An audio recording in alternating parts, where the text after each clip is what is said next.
Le CAC 40 poursuit la pause amorcée en fin de semaine dernière. Il faut dire que la perspective d'une prolongation du confinement en Allemagne n'est pas de bon augure et que les investisseurs gardent un œil sur la Turquie après la chute de la livre turque liée au limogeage du gouverneur de la banque centrale du pays. L'indice parisien termine la séance en repli de 0,49% vers les 5 968 points. Du côté des valeurs, la détente sur le marché obligataire favorise le segment technologique à l'instar de ST Micro et de Dassault Systèmes, plus forte hausse du jour.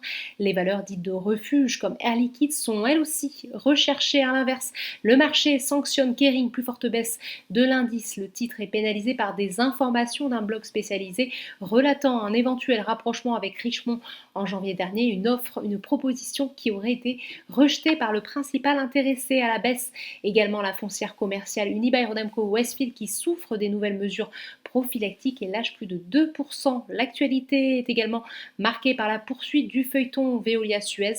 Ce dernier a proposé à Veolia de revoir le prix de son offre pour le porter de 18 euros à 20 euros par action et de céder davantage d'actifs au fonds Ardian et GIP, une offre immédiatement déclinée par le principal intéressé. Veolia lâche plus de 2% du côté des baisses.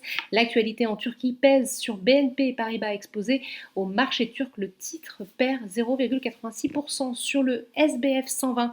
Les investisseurs saluent l'arrivée de Valneva au sein de l'indice et après deux séances de repli, Technip Energy est de nouveau recherché. À l'inverse, Plasticonium souffre de l'abaissement de recommandation de JP Morgan sur la valeur qui passe de surpondéré à neutre. La banque a également réduit son objectif de cours de 40 euros à 38. Enfin, outre-Atlantique, c'est un début de semaine plutôt encourageant pour le marché action dans le sillage de la détente sur le marché obligataire. Voilà, c'est tout pour ce soir. N'oubliez pas, toute l'actualité économique et financière est sur Boursorama.